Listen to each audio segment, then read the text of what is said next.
Hey everybody, Scott Burnette here. Welcome back to the channel and welcome back to another video. I took a break from the videos for a couple of weeks. I put out a bunch in 2020 and it's getting springtime. As you can see, I've got on shorts and flip-flops and we got to get the yard cut. So I need to change oil in my zero-turn lawnmower. This is a 20-horse Z335 John Deere. I'm going to show you how I do it real quick, and it's easy. Anybody can do it. Save some money. Anyway, let's get down here on the mower. Alright, so hopefully you can see me. It's kind of dark in here, but I had to shut the door because everybody's running their weed eaters and lawnmowers and motorcycles and whatnot. So today we've got a home maintenance kit from John Deere. It comes with an oil filter, fuel filter, spark plug, and air filter. And this fits the Z235, 255, and 335. So this ought to do what we need to do. So I'm gonna bring you right down here on the mower and show you the business end of this. So be right down.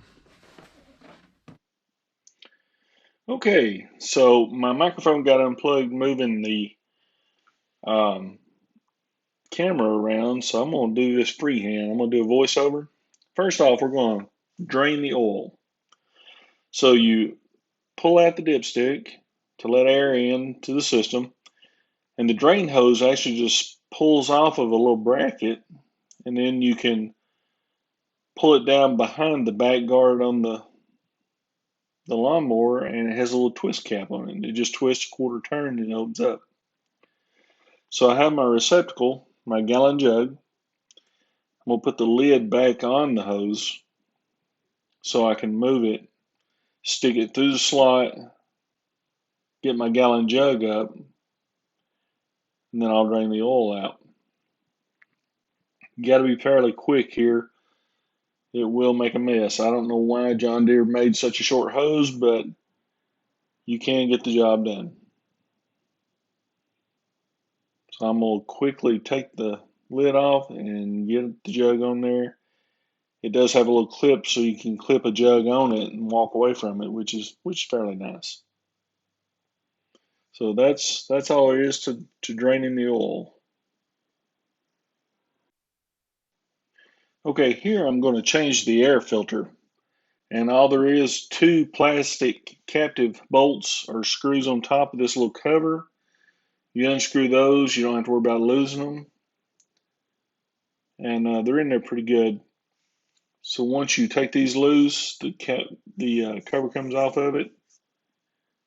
The air filter just squeezes onto a little bracket. And it's a paper filter. No oil or anything else is needed. Generally have to change it out one time a year. I may, if it's dusty during the summer, I'll take my compressor and blow it out. As you can see, it's really dirty there. The last part of this last summer and fall was really dry and dusty. So, but I'm gonna take the new filter, no lubrication or anything, just stick it on there, and then I'll take a rag and clean around it. Get any residual dust or anything off of it. That's all there is to changing an air filter. Pretty simple. Make sure the cover's clean and tighten it back up. Finger tight is good enough.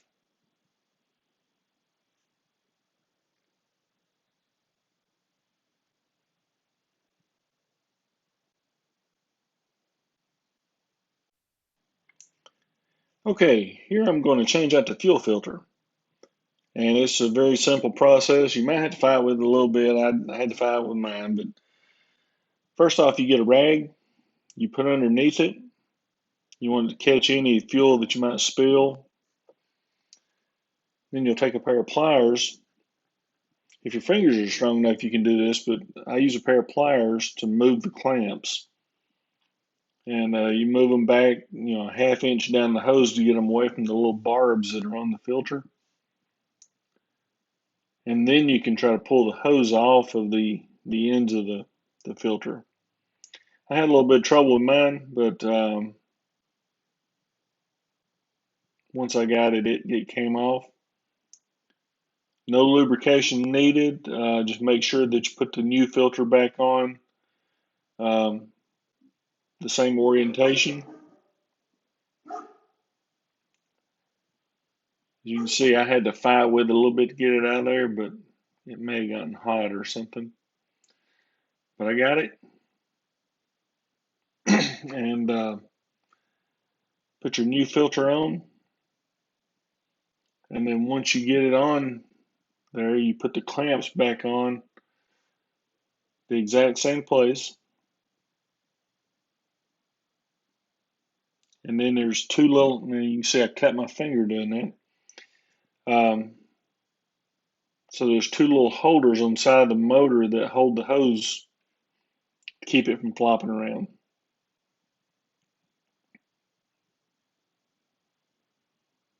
Just take your time and put the clamps back on where they go, probably 1/8 or 3/16 of an inch away from it. You can see I'm really bleeding now.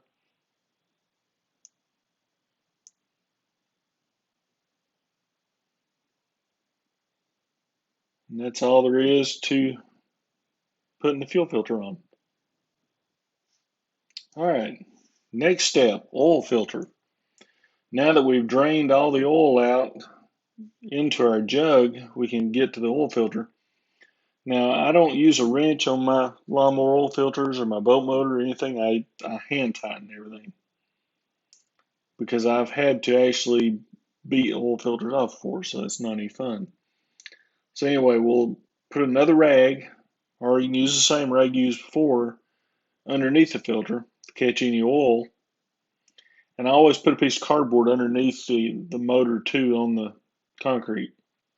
And you'll see I have the new filter there. I'm going to get one of the containers of new oil. I'm going to get a little new oil on my finger, and I'm going to go around the rubber seal on the filter.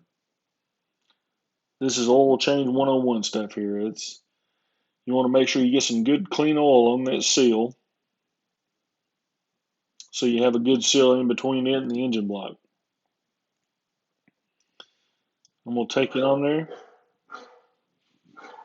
And you hear my dogs barking? And I'm going to hand tighten this thing. And you might have to get your rag and put on it in case you get any oil on your hands, like I'm doing here. But you get it good and tight with your hand, you're good to go. I do this every year. And then you just wipe up any of the residual oil after you get done.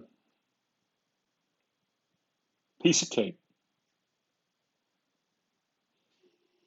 Okay, next step, changing out spark plugs. This motor has two plugs, little Champion spark plugs.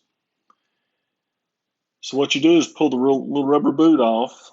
There's one on each side. Pop it off and you'll get a spark plug socket.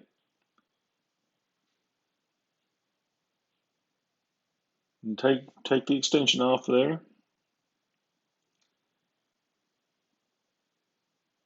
You'll take the plug out with a ratchet. That's the easiest way that I found to do it.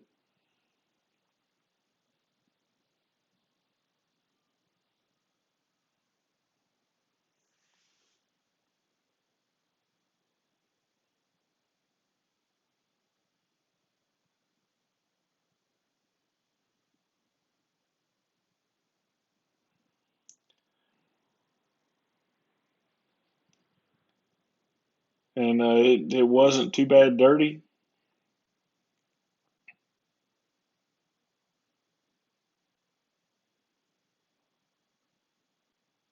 So I had a little bit of oil on my finger and I put on the threads and I'm going to run it in there, put the ratchet on it, and just snug it up. And then you put the little rubber boot back on. Then you'll go to the other side of the engine and do the same thing. Very easy. All right, this last step, we're going to fill the engine up with 2 quarts of clean oil.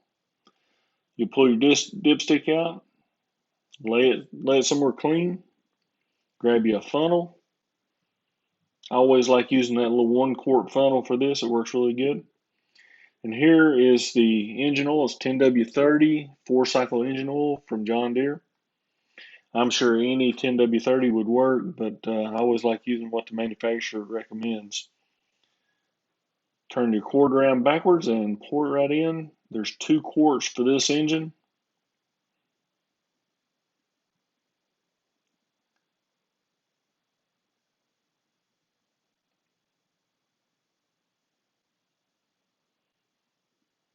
There's 1.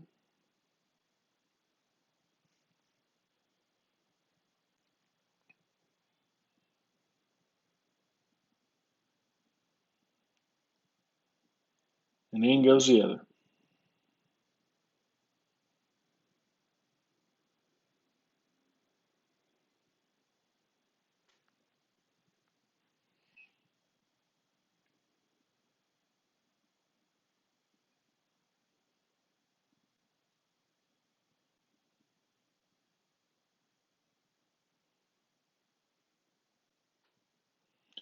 Okay, now once you get this done,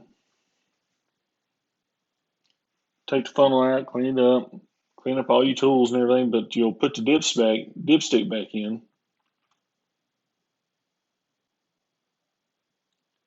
And I generally let it sit for a little while. Make sure everything's getting clean.